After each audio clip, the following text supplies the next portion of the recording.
Pisau cap onta nengok. Pisau seharga 200 ribuan ini cukup membuat saya terkejut karena finishing dan ketajamannya membuat saya berani membandingkan pisau ini dengan pisau-pisau yang harganya 2 atau 3 kali lipat di atasnya. Penasaran? Kita kulik. Assalamualaikum warahmatullahi wabarakatuh. Jumpa lagi di NV, channel edukasi dunia pisau. Kali ini kita akan membahas sebuah pisau yang mereknya cukup unik, cap onta nengok. Pisau yang dari finishingnya, saya yakin para penggemar pisau jagal ataupun pisau slaughter pasti akan langsung tahu asal-usul pisau ini. Cuma yang menurut saya cukup menarik, pemilik brand pisau ini cukup berani dengan memberikan stem merek cap onta nengok pada pisau ini. Sebagai disclaimer awal, saya tidak di-endorse atau tidak ada affiliate apapun dengan merek ini. Pisau ini benar-benar saya beli dengan uang saya sendiri dan saya miliki karena saya penasaran. Mereknya unik, antik, dan kebetulan pas saya main ke workshop teman saya lihat finishingnya cukup menggiurkan. Menggiurkan dalam artian cakep banget bagi saya. Cakep banget dengan range harga yang kisaran antara 200 ribuan itu kita bisa mendapatkan pisau yang menurut saya finishingnya cukup rapi dan sangat baik. Apalagi setelah saya mencoba ketajaman pisau ini pisau ini benar-benar bawaan dari pabrik, belum saya asah, belum saya papakan. Secara ketajamannya cukup mengejutkan karena out of the box ketajamannya cukup baik. Bagi teman-teman yang sudah mengikuti pelatihan juru sembelih halal pasti mengerti. Pisau yang sudah mampu memutus kertas dengan baik seperti ini sudah layak dan sudah bisa digunakan untuk sebagai pisau sembelih. Oke, kita akan membahas secara mendetail tentang pisau ini. Kalau tadi saya katakan bahwasanya pisau ini cukup mengejutkan, saya akan mencoba membedah sisi mengejutkannya yang seperti apa. Yang pertama adalah finishingnya. Gagangnya dieksekusi atau dibuat dengan sangat baik dan sangat halus. Bahan plastiknya ini sepertinya terbuat dari polimer dan ini menurut saya cakep banget. Di sini ada sudut curlingnya yang bisa digunakan untuk thumb stud atau tahanan jempol seperti ini, atau digunakan untuk pinch grip seperti ini. Nah, gagangnya cukup halus dan bahkan menurut saya agak mirip dengan Don Carlos asli.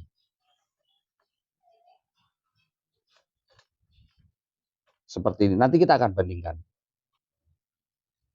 Finishingnya menurut saya sangat rapi. Antara ujung dengan ujung, satin atau mirror satinnya sangat merata atau tidak ada perbedaan warna biasanya. Untuk pisau-pisau buatan Cina, grindingnya akan terlihat perbedaannya. Tapi ini sangat baik. Dari ujung ke ujung dia sangat merata. Dan ini menurut saya bukan mirror, tapi mirror semi satin. Di sini ada logonya, cap onta nengok, dan ada tipe bajanya 5CR15 MOV di sini. Jadi pisau ini menggunakan baja 5CR yang baja yang cukup umum digunakan untuk pisau-pisau buatan Cina.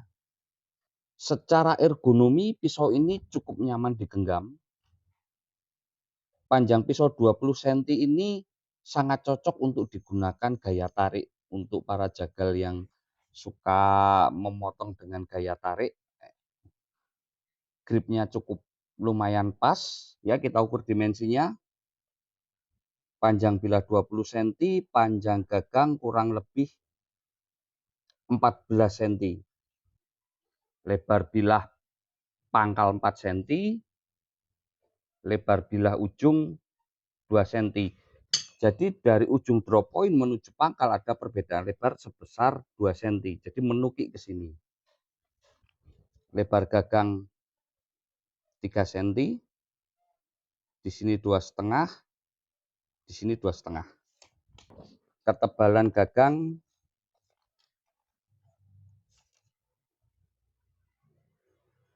2 cm.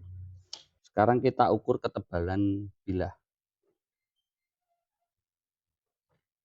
Ketebalan bilahnya 2,3 mili pada pangkal, pada ujung 0,7 mili.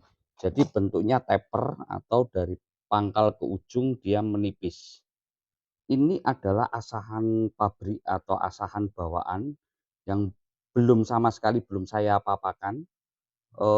Kita akan coba tes ketajamannya.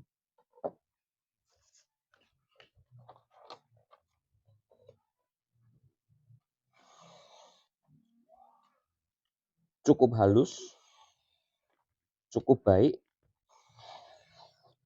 Iya, bisa untuk meliuk. Masih terasa greges, tapi buat saya yang terbiasa mengasah pisau-pisau Cina, ketajamannya ini sudah sangat baik, sangat mumpuni jika digunakan untuk menyembelih atau bacering. Oke, sekarang kita bahas apa yang membuat saya menjadi tertarik dengan pisau ini. Karena sekilas di awal, pisau ini mengingatkan saya akan pisau Don Carlos seperti ini.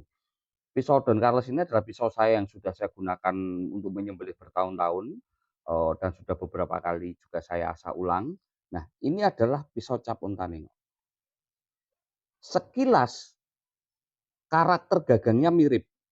Ada grip lengkung di sini yang membuat pisau ini bisa digunakan untuk pinch grip.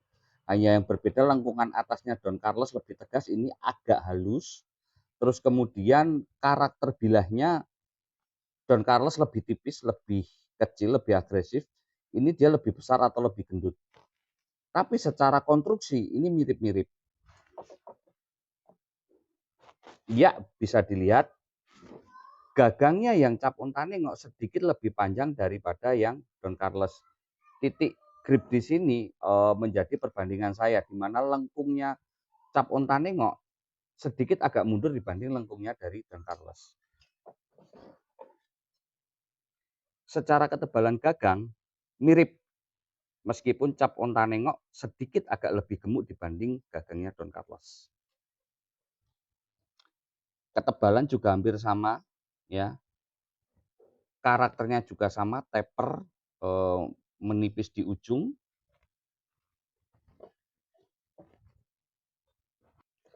Secara finishing bilah agak berbeda karena Don Carlos grindingnya ke bawah, kalau ini finishingnya grindingnya menyamping. Dan Don Carlos jauh lebih satin daripada cap unta nengok. Cap unta nengok lebih kinclong lagi karena dia semi mirror. Setelah saya lihat dan coba saya bandingkan, pisau cap unta nengok ini dengan harga yang bisa dibilang terjangkau, menurut saya bisa dijadikan opsi atau pilihan para rekan-rekan jagal pemula sebelum melangkah ke pisau-pisau yang jauh lebih mahal. Coba rasakan sensasinya, nanti di akhir video saya akan memperlihatkan hasil dari eksekusi dengan menggunakan pisau cap unta nengok ini.